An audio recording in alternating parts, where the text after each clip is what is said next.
साथियों नमस्कार, मैं गोरखराम निषाद आज आपको अपने यूट्यूब चैनल में आपका स्वागत कर रहा हूं।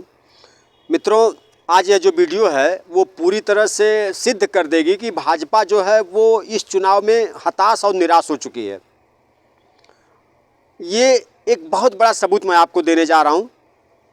आप इसको मानेंगे भी कि वास्तव में भाजपा जो है इस चुनाव से पहले 10 मार्च से पहले ही आज वो जो है ये मान बैठी है कि अब भारतीय जनता पार्टी उत्तर प्रदेश की सत्ता पे नहीं बैठेगी। ये कैसे सिद्ध होगा? तो आप समझिए कि जो मेरा अपना अनुभव 40 साल का, आपका भी अनुभव होगा 40 साल, 50 साल, 20 साल, 25 साल, आपका जितना अनुभव हो आप याद करिए। जब जब विधानसभा का चुनाव हुआ हो या लोकसभा का चुनाव हुआ हो, किसी भी चुनाव के दौरान ये जो चुनाव होता है ये आम जनता का चुनाव होता है। जो 18 साल से ऊपर के जो मतदाता हैं ये लोग, सभी लोग इस चुनाव में भाग लेते हैं। ये उत्सव पर्व की तरह से मनाया जाता है। तो ये चुनाव पर्व हमारे लिए पर्व का है, ये हमारा त्यौहार है। ये हम इस चुनाव में बढ़ चढ़ के भाग लेते हैं।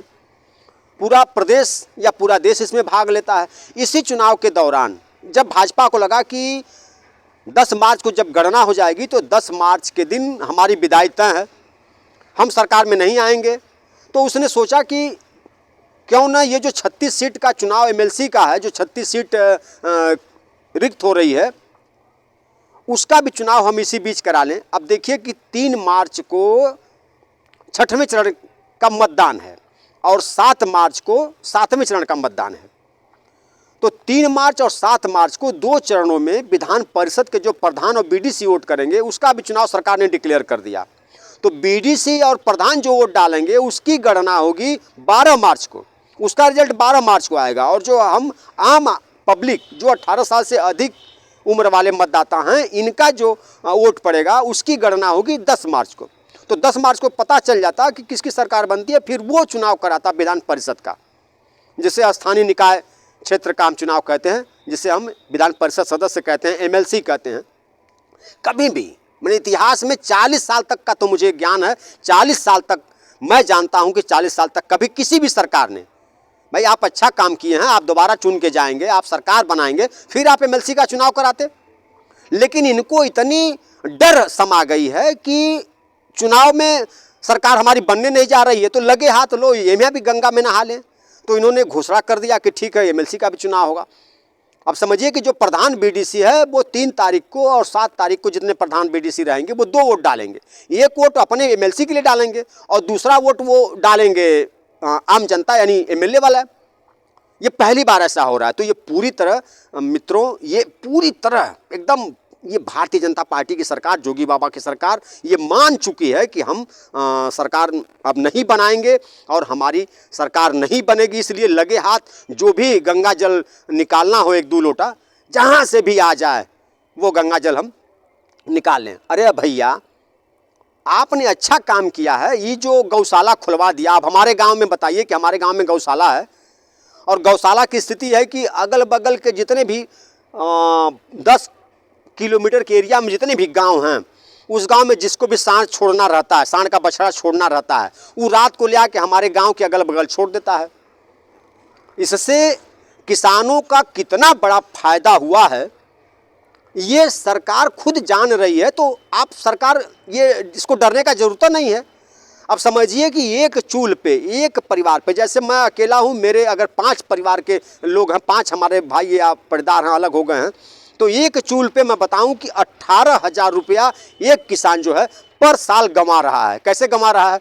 जैसे हमारे यहाँ जो खेती थी, हम उसमें सीजन में सारी फसल तैयार करते थे। 12 महीने हमें 50 रुपये की सब्जी हमारे खेत से मिल जाती थी, चाहे वो लौकी के नाम पे, चाहे कोहड़ा के नाम पे, चाहे सरपुतिया के नाम पे, चाहे भिंडी के नाम पे, चाहे आलू के नाम, चाहे प्याज के, चाहे लहसुन के, मतलब जितनी भी सब्जी, सीजनल सब्जी, कभी हम कांकर भी पैदा कर लेते थे अपने यहाँ अपने खेत में।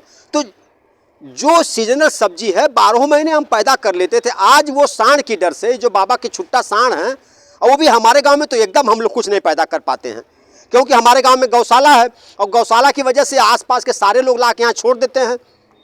और प्रधान जी से कहिए कि भैया प्रधान जी ये देखिए सांड जो है चल रहा हम लोग का खेत, तो प्रधान जी कहते हैं कि 30 रुपया मिल रहा है एक जानवर का, हम कितना बांधेंगे, 30 रुपया हम खिला ही नहीं पाते हैं।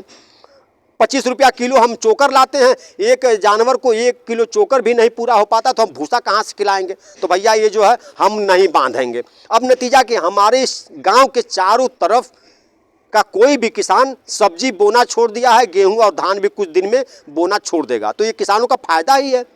अब जोगी बाबा आपने अच्छा काम किया तो आपको डरना नहीं चाहिए, ये तो बहुत अच्छा काम है। इस पर तो आपकी सरकार दोबारा भी बन जाएगी, क्योंकि सारे किसान की आय आप दोगुनी करना कहे थे, और दोगुनी का जो घर में 18,000 साल का 50 रुपया पर डे हमारी सब्जी बाजार से हम ला रहे हैं, तो महीने का 1500, साल का 18,000 रुपया हम तो जो अपना घर का पैसा रखे हैं वो 18,000 सब्जी में हम दे रहे थे, बल्कि आपकी सरकार नहीं थी तो 18,000 वो हमारा बच रहा था।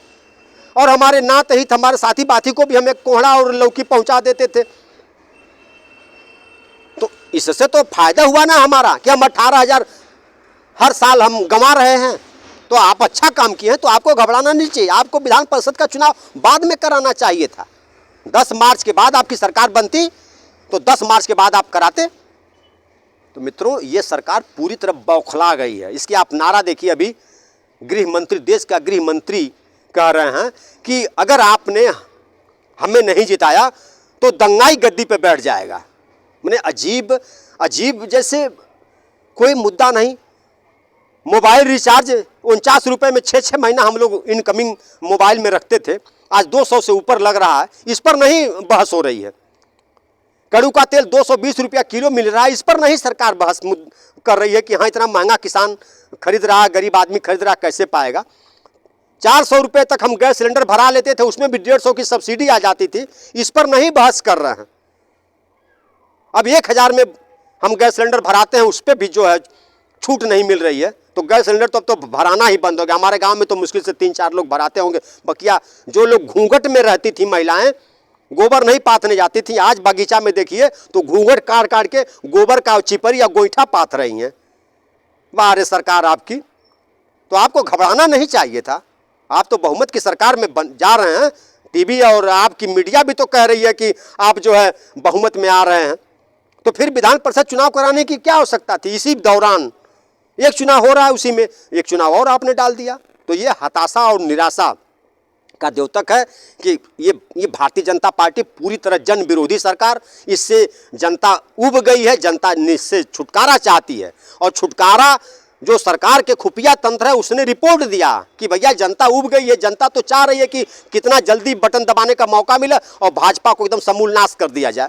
तो ये जब खुफिया तंत्र भारतीय जनता पार्टी को पहुंचाया तो भारतीय जनता पार्टी ने आनंद फानन में विधान परिषद चुनाव की घोषणा किया है कि 3 मार्च को चुनाव है विधानसभा का 6ठे चरण का, 7 मार्च को चुनाव है विधानसभा का 7वें चरण का, और उसी दिन विधान परिषद का भी वोट पड़ेगा। अब आप बताइए, ये इतिहास में पहली बार ऐसा हो रहा है। तो ये पूरी तरह ये भारतीय जनता पार्टी हताश और निराश होकर अपने मान चुकी है कि हम अब सरकार में आने वाले नहीं हैं। इसे लगे हाथ जो भी हम कुछ निकाल लें गंगा में से एक आध लोटा जल, तो वो गंगा में निकालने के लिए ऐसा इसने किया है। और जनता समझ रही है, जनता सब समझ रही है। बहुत जल्दी जनता का निर्णय आएगा और आप लोग देखेंगे कि ये जो सरकार खुद कह रही है कि हम हताश और निराश हैं, तो जनता सबक सिखाएगी। साथियों, धन्यवाद।